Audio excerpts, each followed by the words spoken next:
yeah, where was I? So I've been wearing glasses ever since the second youth center, and I would always lose them. I would always break them.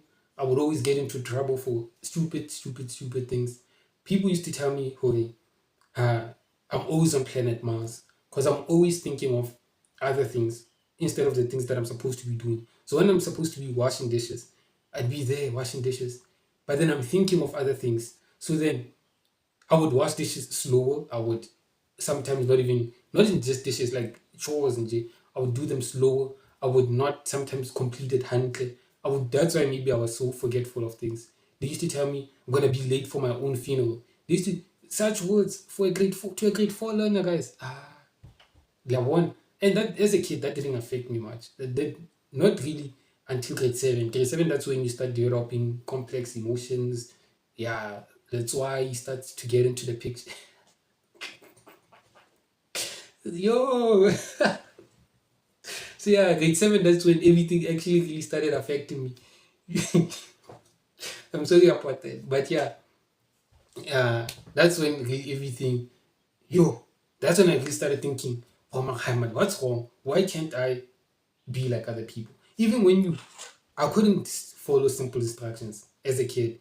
You know how in the black community, they say, "Lefu la ngwana ke ho hongwa," something like that. Basically, a child's fat is being sent around. A child's fat is being. I don't know. It doesn't make sense. It doesn't make sense. Basically, black children are meant to be sent around.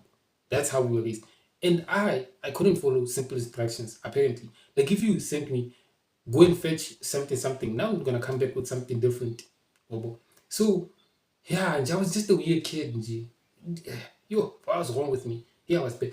In fact, now I'm still struggling a little bit, but it's much better. Just a little bit. See, look at these glasses. Look at them. Look at this. Guys, these glasses are hanging on by the grace of God. They're hanging on the same way I'm hanging on. Corey, you can tell God is holding these glasses together. Okay, God and sellotape. See, look at this. I'm still struggling now. I'm still being late in university even now. But now I'm much better. I'm working on it. Really. Not really. Yeah, I'll maybe make a video on that later. But then in grade seven, that's when I started thinking about it. I never did anything, but yeah, I started thinking about it. Ah man, what's going on with my life? And then grade 10 and 11, that's when things started going down. Eh. That's when my marks started decreasing. That's when everything just got to me. G. Every that grade 10 and 11 was probably the worst year of my life. G. Probably. So I'll make a video on that in the future. And then grade 12, everything changed like this. Grade 12 was the best year, period. Best, nje. Just best, nana. Best.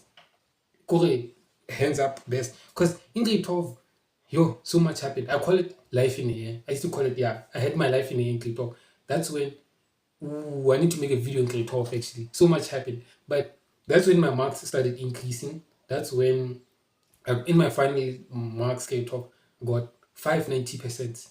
First time getting 90%, by the way. So yeah, 590% and 180%. I took an extra subject two in grade 12. So yeah, grade 12 in G. Mwah. Chef's kiss. Thank you, Lord, for grade 12. And mm, yeah, and then I got accepted into university. Advice: don't do MBTs online. Don't. Okay, you could. You're not gonna. It doesn't mean you're necessarily gonna be like me. But if I were to advise anyone, I would say don't do them online because I did my MBTs online with someone else's laptop. I didn't have a laptop. I was also at a camp while doing my MBTs. So yeah, it was just a lot going on with my MBTs. So and then there was also load shedding. So I was doing it online. There was load shedding, and then 2 weeks later, I got an email saying, "Hey, uh, all learners who wrote their NBTs on what this date, all of your marks were affected by a systemic error. Nje ntontoni, you guys are gonna have to rewrite." So imagine. Then I rewrote, ne? And then still I didn't get my marks back. I don't know how. I don't know what happened. My MBT marks, nje, it was a whole saga nje, with my MBT marks, and that affected me getting accepted because yeah, I'm studying at UFS right now, but UFS initially it declined me. One of the saddest things ever ne, is getting a king. getting a letter that says, "We are sorry to tell you that you're not accepted. You're It's right here." And then me and my social worker actually, my social worker was so focused on UFS that I applied for many universities, but all the other universities, them declining me didn't matter. UFS, hey, we fought UFS. When I say we fought, I mean she fought. She was at the forefront, Sana. What must my So then where must my child go? She was there fighting for me. I was there. Yes. Amanda, I was there supporting. But yeah, we came to the UFS offices. Yeah, we wanted to appeal and all those things. We sent them emails. We told them, okay, the reason UFS declined me is because of my MBT marks. And then, so we appealed because now my MBT marks were affected by a system error. So I was just like, how can they do that to me when there was an error? And then I think, yeah, they accepted me after that. Because so basically, the moral of the story is MBT marks, if you want to study medicine at UFS, kind of important. I don't know how important, but kind of important. Connor, what else? Yeah, I got accepted. University. I should probably make a video on how medicine is here and what the truth about how medicine really is. What's the experience of medicine a little bit later. This right now is just my personal experience, not really how medicine is. So yeah, when I get here, when I got to university, everything was just weird. Guys, in medicine, you have to start what you're doing at school, you're playing, you're not studying. When you get to UFS, basically, because UFS, remember, it's 5 years. All other universities, it's 6 years to study. Here, you study it in 5 years. So obviously, some of the things are compact. So here, you study, you don't play. In high school, they would they would tell you just know this paragraph. Here, you need to know in medicine. You don't play. When you need to know every bone in the body, you need to know it, guys. You need to, and every bone has a part. So it's one bone, and then that one bone has so many parts to it, and you need to know them. I remember first year, first test, it was a sort of a class test kind of vibe. So it didn't count for marks. We wrote it, and then I failed it. So many of us failed that test. I hope they're telling the truth. But so, like when the marks came out, we were all shocked because I studied for that test. I don't want to lie. I studied for that test, and my marks say I failed. I didn't feel badly. I got 4% out of 10, not 4 out of 10 basically. And I'm wondering, hey, what happened? I studied for this test most, but it doesn't make sense. Have you ever studied and you still fail? It doesn't make sense. And it was a test on bones. Imagine, hey, bones give me trauma. To this day, bones give me trauma. Shit. It was a test on bones. So yeah, that's an idea like to go to. Here you study in detail. You don't play. You if they say like one muscle, you need to know its function. You need to know where it attaches to. You need to know, okay, it has two attachment sites. Like this muscle that attaches here, attaches in. You need to know this muscle is called the biceps femoris, or not? Is it? No, it's not the biceps femoris. It's not the biceps femoris, but you need to know its name. You need to know where it attaches. You need to know its function. This is not bending of the arm. You're not gonna say it bends the arm. No, it flexes the arm. Order medicine is so different. And if a muscle does this, it extends the arm. This is not the top of the head. This is superior. Medicine is so different. That doctor's language is so different from normal everyday language. You don't say this finger is far from the body. You say the finger is distal. And if a body part is close, you say it's kind of again proximal. If something is in the middle, it's medial. If it's a little bit to the side, it's lateral. Such things. You think it's easy. But if you're learning this from if you have to learn all of these things from grade 11, guys, this is a lot. This is a lot. You cannot be a doctor saying Ogoti, this bends the arm, failure now. You will fail today. You don't say it bends the arm. How? There's a certain language to medicine, and you need to know that language. So yeah, medicine is a lot, NJ. And when I got to medicine, which I feel like this needs a different video. I don't want to make this video too long. Another one for low battery message. I don't want to make this video too long. But when I got here, in second year, I mean third year now, going to fourth year, in second year, one of my friends mentioned, Sam, you might just have ADHD. And then I did research into that. And wow, I also genuinely think I might have ADHD. Unfortunately, I cannot afford therapists to officially diagnose me. But yeah, I genuinely believe I might have ADHD simply because of the struggles I have. And the sad part about ADHD, I did so much research into it. The sad part about ADHD is a lot of people don't know what ADHD is. ADHD doesn't have a lot of awareness. There's not much awareness on on ADHD in South Africa because normal is to think ADHD is someone running around, a child running around like a crazy person, being hyperactive. Kind of with ADHD, you can be hyperactive, but in the mind as well. And that's how my ADHD is. I'm hyperactive in my mind. Mm. Like I'm always thinking of too many things that are irrelevant.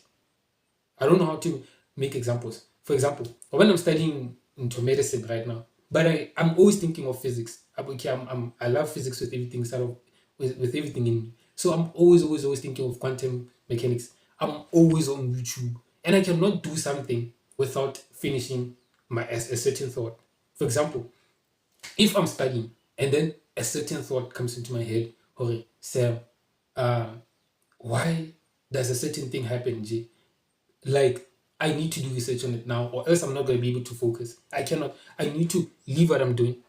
I know it sounds crazy, but have you ever tried to study while a certain thought is there at the back of your head? Man, no, man. It's that thought is always going to distract me, guys. I cannot. I need to finish it. In fact, I'm gonna put a picture of what YouTube said about me.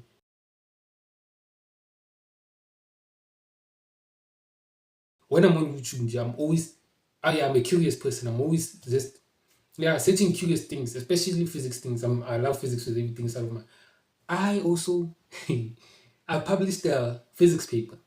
Kind of, kinda.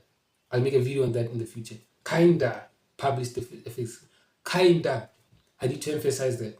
I'll make a full story on that in another video. And yeah, so much happened. Yeah, I was in a 2-year relationship in university. No, okay, it's complicated. It's 3-year relationship on and off, and we broke up. Was it a few 1 week ago? I think. Yeah, we ended things officially 1 week ago. Like this is the most official breakup we've ever had. We don't talk. We blocked each other. It's kind of sad, but yeah, a lot happened, guys. A lot happened, and yes, the reason why we broke up, ADHD. Yeah, and I genuinely need to make a video on ADHD, because it affected me so much. So much is happening. Or let me say the core theme of us waking up is ADHD, and not just ADHD, a lot. But for me, in my personal experience with the relationship, ADHD broke us up. And yeah, you cannot make an excuse using ADHD every time. I know that, but all I'm all I'm saying is it affects my life. I'm just basically saying it affects my life, but there shouldn't be an excuse. Ogoti, hey, just because this and this and this happened. Yeah, ne? I should really make a video on ADHD in my life. So I believe I've covered much everything except one thing.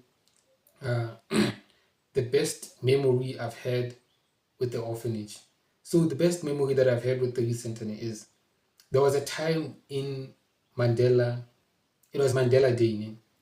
And then we at the youth center we baked magwenya, fed cooks, dibeku.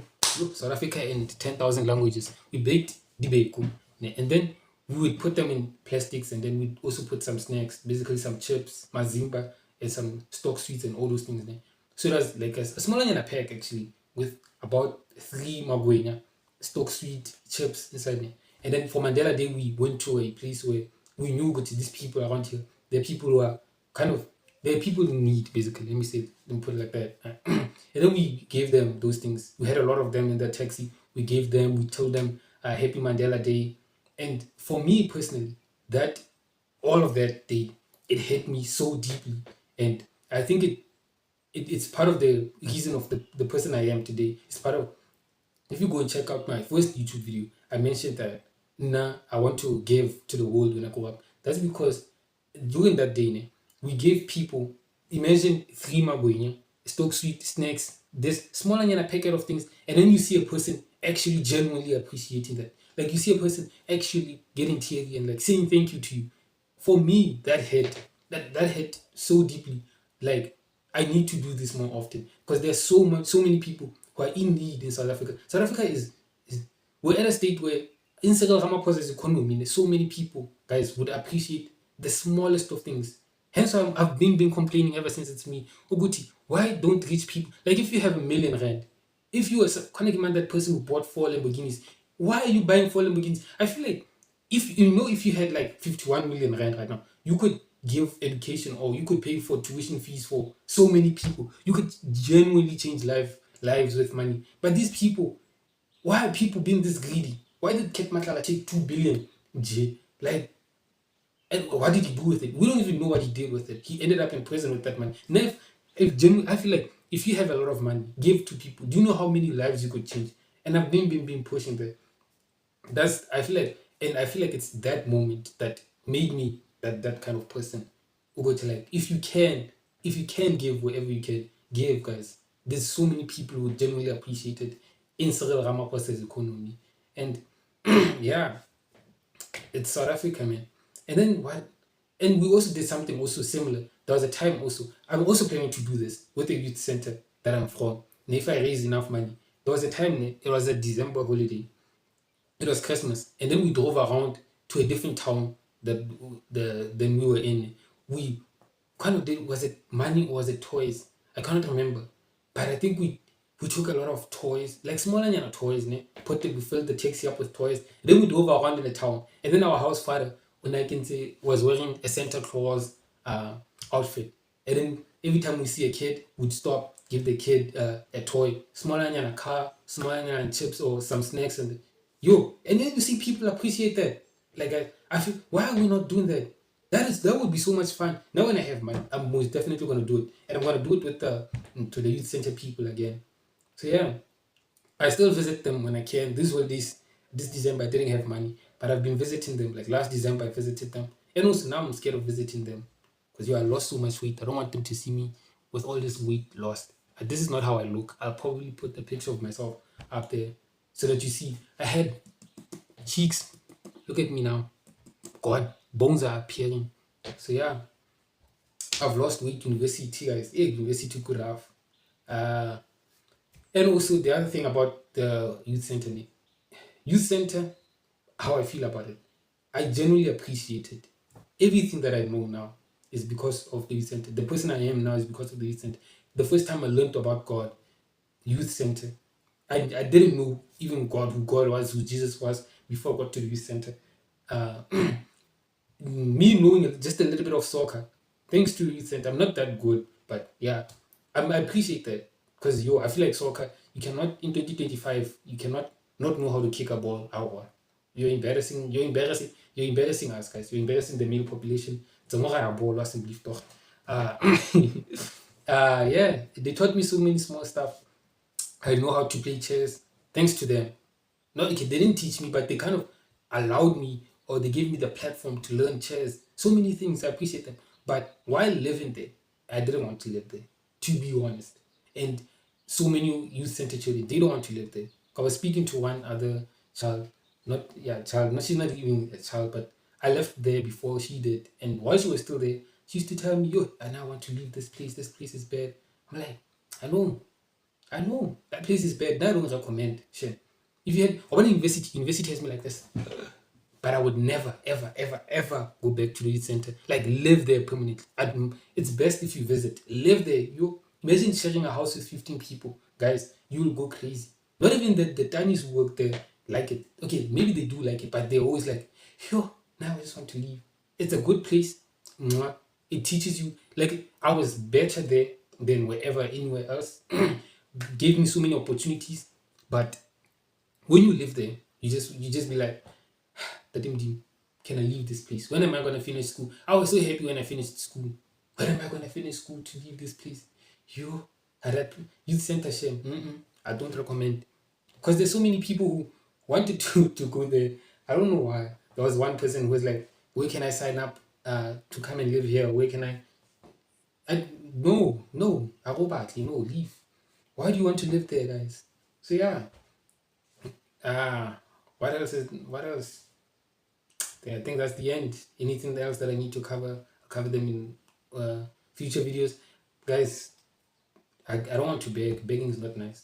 But but at this point I have to. Please subscribe, please like this video, please tell me how I can improve my videos. If you tell me I need to get a better camera quality, go sharper. And yeah, please subscribe, please support me, please share this video on your status. Yeah, tell people, hey, there's this person on YouTube. If you subscribe, I'm getting new glasses. Yeah, cheers.